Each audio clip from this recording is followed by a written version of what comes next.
आज हम समझेंगे real time system with feedback loop. Types of control system क्या होता है, जो कि यहाँ पे हम समझेंगे। इसका दूसरा पार्ट कि क्लोज लूप क्या होता है, क्लोज लूप कंट्रोल सिस्टम क्या होता है। तो यहाँ पे समझिएगा, the close loop system the desired output depend on the control action of the system. इसको आप सीधे सीधे ऐसा कह सकते हैं कि यहाँ पे ये आपका एक ऐसा सिस्टम होता है जो डिपेंड करता है यहाँ पे उसके इनपुट पे। जो भी इनपुट दिया जाएगा और ये ठीक उसी के ऊपर पूरा का पूरा निर्भर रहेगा कि आउटपुट क्या देगा। जैसे इसको आप ऐसे समझिएगा, the close loop system generate the error signal with the different between input and output. मतलब इनपुट और आउटपुट के बीच में यहाँ पे क्या रहेगा, अगर डिफरेंसेस यहाँ पे देखने के लिए मिलेगा तुरंत वो एरर जनरेट कर देगा। The close loop system is also called feedback system. इसीलिए हम इसको फीडबैक सिस्टम के नाम से भी हम जानते हैं। इसको हम कुछ इस प्रकार से एक एग्जांपल समझेंगे। जैसे एसी आपका होता है, तो यहाँ पे ऐसे समझिएगा, the air condition is the example of the close loop system. The air condition regulate the temperature by comparing with the surrounding temperature. इसका मतलब क्या करता है कि जो आपका एसी होता है, जो भी आपका इनपुट रहेगा, मतलब जो भी बाहर के टेम्परेचर होंगे और जो भी अंदर के टेम्परेचर रहेगा, ये बराबर क्या करता रहता है, चेक करता रहता है।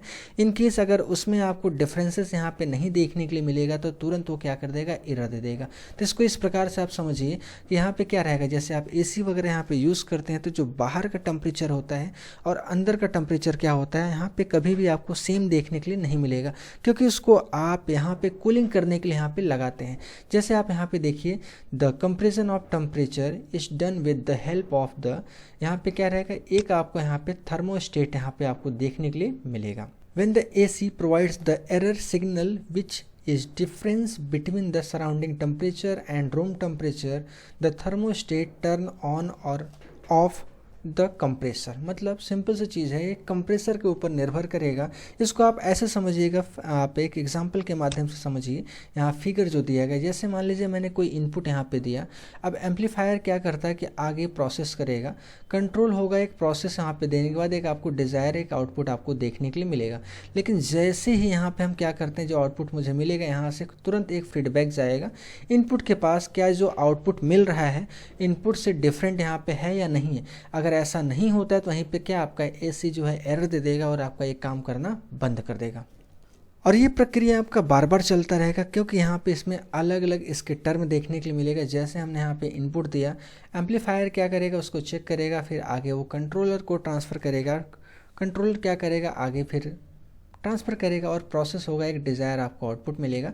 जैसे आउटपुट मिलेगा वहाँ से एक मैसेज यहाँ पे फीडबैक दिया जाएगा कि भाई आप जो इनपुट दिए हो और जो आउटपुट आ रहा है वहाँ पे क्या आपको डिफरेंसेस यहाँ पे नज़र आ रहा है। इस तरीके से यहाँ पे रहेगा। अगर कोई एरर होता है तो यहाँ पे सिग्नल जो रहेगा, एरर रहेगा, उसको सुधार के ही आगे ये सेंड किया जाएगा। इसलिए देखिए, इसको हम क्या क्या बोलते हैं, इसके क्या क्या बेनिफिट होते हैं और क्या क्या इसको हम कर सकते हैं। इसको एक और नाम से भी हम जानते हैं, जिसको बोलेंगे ऑटोमेटिक कंट्रोल सिस्टम, क्योंकि सारा काम क्या होता है, ऑटोमेटिक होता है, इसलिए इसको हम ऑटोमेटिक कंट्रोल सिस्टम के नाम से भी जानते हैं। ये एक ऐसा ऑपरेटिंग सिस्टम होता है, देखिए, this types of system is self operating system. ये खुद से ऑपरेट होता है, खुद से ऑपरेट होगा, मुझे बार बार ऑपरेट करने की ज़रूरत नहीं होता, इसलिए इसको हम समझते हैं automated control system is a type of close loops control system. इसलिए इसको हम क्या बोलते हैं, ऑटोमेटेड कंट्रोल सिस्टम जो होता है एक प्रकार का टाइप होता है क्लोज लूप सिस्टम का। ठीक है, अब इसको हम एक और भी समझते हैं। यहाँ पे देखिए क्या हो जाएगा, क्योंकि यहाँ पे this types of system use to adjust and correct the error without external effort. मतलब ये क्या किया जा सकता है, इसको आसानी से यूज़ किया जा सकता है और एडजस्ट भी किया जा सकता है, और इसको जो भी एरर रहेगा उसको करेक्ट भी किया जा सकता है कुछ अपना एफर्ट लगाए बिना। जो आपका ऑटोमेटिक कंट्रोल सिस्टम होता है ये बहुत ही ज़्यादा आपको देखने के लिए मिलेगा। ये रिलेबल होता है, बहुत ही विश्वसनीय होता है, तभी लोग इसे इस्तेमाल करते हैं। और यहाँ पे आपको ये भी देखने के लिए मिलेगा, ये सिस्टम जो आपका रहेगा मोर एफिशिएंट रहेगा। मतलब आसानी से आपको यहाँ पे देखने के लिए मिलेगा और आसानी से अच्छे से इसको आप कुशल तरीके से इसको आप इस्तेमाल कर सकते हैं। ऑटोमेटिक कंट्रोल सिस्टम मोर क्या रहेगा यहाँ पे, एक्यूरेट देन मैनुअल। ये इसमें क्या रहेगा, सब कुछ ऑटोमेटिक रहेगा मैनुअल के अपेक्षा। क्यों, क्योंकि आपके यहाँ पे सब कुछ जो रहेगा, जो टेम्परेचर रहेगा वो एकदम सही और एक्यूरेट बताता है, आपको देखने के लिए मिलता है। This types of system decrease the work time, इसमें आपका क्या रहेगा, समय भी आपका बचेगा। और आप यहाँ पे देख सकते हैं it take less time to solve the problem which decreases the time. यहाँ पे आपको मिलेगा कि समय आपका क्या रहेगा, बहुत कम समय में कोई भी प्रॉब्लम को आप बहुत अच्छे से सॉल्व कर सकते हो। Automated control system is complex to things to develop, मतलब बहुत क्या रहेगा, ये कॉम्प्लेक्स होता है बनाने में, डेवलप करने में काफ़ी मेहनत, काफ़ी एफर्ट लगता है जब भी इसको हम क्रिएट करते हैं। इसलिए क्या होता है, जब भी कोई चीज़ ये डिज़ाइन होता है, नए मॉडल आपके आते हैं, तो इसमें आपके बहुत कॉम्प्लेक्सिटी रहता है, बहुत जटिल तरीक़ों से ये बनाया जाता है। इस प्रकार के सिस्टम को बहुत सेफ माना जाता है, और क्योंकि मैन्युफैक्चरिंग या जब भी कोई इसको कंस्ट्रक्ट किया जाता है बहुत ही सेफ माना जाता है, बहुत ही सेफ तरीके से इसको जनरेट किया जाता है, इसलिए हम इसको इस्तेमाल करते हैं। इस प्रकार के सिस्टम को यहाँ पे देखिए रिक्वायर्ड होता है मोर मेंटेनेंस का, मतलब इसको समय समय पे आपको मेंटेन करने की आवश्यकता पड़ेगी। और एक चीज़ और समझ सकते हैं, this is a costly method to use, मतलब ये महंगा हो सकता है इस्तेमाल करना, क्योंकि इसमें क्या होता है, मेंटेनेंस करने की काफ़ी यहाँ पे जो रहेगा बैलेंस गिर जाएगा, इसलिए इसका क्या रहेगा कि इसको बहुत ही कॉस्टली माना जाता है।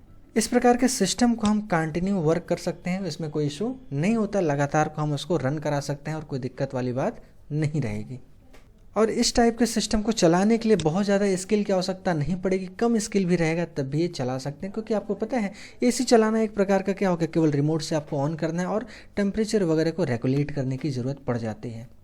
उम्मीद करते हैं आपको ये चीज़ें बहुत अच्छे से समझ में आई होगी। कोई भी प्रॉब्लम होता है तो आप कमेंट बॉक्स में कमेंट करना नहीं भूलिएगा। मिलते हैं अगली वीडियो में, तब तक के लिए बहुत बहुत धन्यवाद।